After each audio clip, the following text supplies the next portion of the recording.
বিসমিল্লাহির রহমানির রহিম। আসসালামু আলাইকুম ওয়া রাহমাতুল্লাহি ওয়া বারাকাতুহু। আজ আমি পবিত্র কোরআনের সূরা মারিয়ামের 17 নম্বর আয়াতের সেই পর্দা উন্মোচন করব যা আমাদের আত্মার সাথে সম্পর্কিত। আয়াতে আল্লাহ বলেছেন, হযরত মারিয়াম আলাইহিস সালাম লোকচক্ষুর অন্তরালে নিজেকে আড়াল করার জন্য একটি পর্দা গ্রহণ করলেন। এই পর্দা কেবল কাপড়ের নয়, সুফিবাদের দৃষ্টিতে এটি হলো দুনিয়াবীর মোহ থেকে অন্তরের পর্দা। যখনই তিনি নিজেকে দুনিয়া থেকে বিচ্ছিন্ন করলেন, তখনই আল্লাহর পক্ষ থেকে রহমতের দরজা খুলে গেল। আল্লাহ বলেছেন, আমি তার কাছে আমার রূহ পাঠালাম, অর্থাৎ নির্জনতা ছাড়া রূহের দেখা পাওয়া অসম্ভব। জিবরাইল আমিন ছিলেন নূরের তৈরি, কিন্তু তিনি মারিয়াম আলাইহিস সালামের কাছে আসলেন বাশারান সাবিয়া বা পূর্ণাঙ্গ মানুষের রূপে। আর এখান থেকেই সুফিবাদের মূল রহস্য শুরু। কেন নূরকে মানুষের রূপ ধারণ করতে হলো? কারণ সাধারণ মানুষের চোখ সরাসরি নূরের প্রচন্ডতা বা আল্লাহর জালওয়াহ সহ্য করতে পারেন না। নূর যখন স্থল জগতে আত্মপ্রকাশ করে, তখন তাকে একটি সুন্দর অবয় বা সুরত গ্রহণ করতে হয়। এই সুরত বা রূপই হলো আধ্যাত্মিক জগতের আয়না, যা দেখে আমরা স্রষ্টাকে চিনতে পারি। সুফি তত্ত্বে কামেল পীর বা মুর্শিদ হলেন সেই নূরের মানবিক প্রতিচ্ছবি। জিবরাইল আমিন যেমন রূহ হয়েও মানুষের বেশে আসলেন, ঠিক তেমনি মুর্শিদ মানুষের বেশে থেকেও রুহানি শক্তির অধিকারী। মারিয়াম আলাইহিস সালাম শুরুতে ভয় পেয়েছিলেন, কারণ রুহানি শক্তির প্রকাশ সচরাচর দেখা যায় না। কিন্তু যখনই তিনি সত্য উপলব্ধি করলেন, তখনই তার ভিতরে ঈসা আলাইহিস সালামের নূরের সঞ্চার হলো। আমাদের হৃদয়ে যদি সেই রুহানি নূরের নূর পেতে চাই, তবে অন্তরের আয়না পরিষ্কার করতে হবে। আর এই আয়না পরিষ্কার করার জন্য একজন দক্ষ কারিগর বা মুর্শিদের প্রয়োজন। এই পথ প্রদর্শক পাওয়ার উপায় হলো বায়াত হওয়া বা নিজেকে সঁপে দেয়া।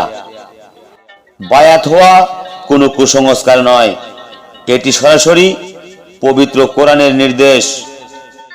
সূরা আল ফাত এর 10 নম্বর আয়াতে আল্লাহ বলেছেন, যারা আপনার কাছে বায়াত হয় তারা আল্লাহর কাছেই বায়াত হয়।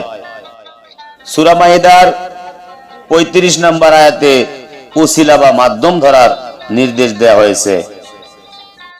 সুতরাং আধ্যাত্মিক মুক্তি চাইলে আপনাকে একজন হক্কানি পীরের হাতে হাত দিতেই হবে। বায়াত গ্রহণ ছাড়া মানুষের নফস বা রিপুগুলোকে নিয়ন্ত্রণ করা প্রায় অসম্ভব। চিশতিয়া তরিকা হলো সেই প্রেমের পথ যা সুলতানুল আউলিয়া খাজা গরিবে নওয়াজ মঈনুদ্দিন চিশতি রাহমাতুল্লাহ আলাইহি শিখিয়েছেন। এই তরিকার উন্নয়ন ও প্রচারের জন্য আমাদের সুফি সেবা ফাউন্ডেশন নিরলস কাজ করে যাচ্ছে। সুফিবাদ মানে শুধু তসবিহ টেপাই নয়, বরং সৃষ্টির সেবা করা। আমাদের এই ফাউন্ডেশনের মাধ্যমে আমরা মানবতার পাশে দাঁড়াচ্ছি। আমি আপনাদের সবাইকে আমাদের সুফি সেবা ফাউন্ডেশনের সদস্য হওয়ার জন্য বিনীত আহ্বান জানাচ্ছি। আপনাদের এই অংশগ্রহণ চিশতিয়া তরিকার এই নুরানি সিলসিলাকে আরো শক্তিশালী করবে। মনে রাখবেন, ইলম বা জ্ঞান ছাড়া সুফিবাদ পূর্ণ হয় না। সঠিক আধ্যাত্মিক জ্ঞান অর্জনের জন্য আমরা বেশ কিছু মূল্যবান বই প্রকাশ করেছি। আমাদের কাছে মারিফাত ও সুফিবাদের উপর এমন কিছু কিতাব আছে যা সচরাচর পাওয়া যায় না। আমি আপনাদের অনুরোধ করব, এই বইগুলো সংগ্রহ করুন এবং নিজের ভিতরের জগৎকে জানুন। বইগুলো কেনার জন্য স্ক্রিনে দেওয়া নাম্বারে আপনারা যোগাযোগ করতে পারেন। হযরত মরিয়ম আলাইহিস সালামের সেই নির্জন সাধনা আমাদের শেখায় যে ইবাদতে একাগ্রতা থাকলে আল্লাহ ফেরেশতা পাঠান। আপনার কল্প যদি পবিত্র হয় তবে আপনিও আপনার অন্তরে নূরানি প্রশান্তি অনুভব করবেন। আসুন আমরা দুনিয়ার বাহ্যিক চাকচিক্য ছেড়ে দিয়ে অন্তরের পর্দার দিকে নজর দেই। আধ্যাত্মিক এই পথে চলার জন্য ইখলাস বা একনিষ্ঠতা সবচেয়ে জরুরি। আজকের এই আলোচনা যদি আপনার মনে সামান্যতম নাড়া দেয় তবে আমার আলোচনা করা সার্থকতা। এই ধরনের আরো মারিফাতি আলোচনা পেতে আমাদের চ্যানেলটি এক্ষুনি সাবস্ক্রাইব করে রাখুন।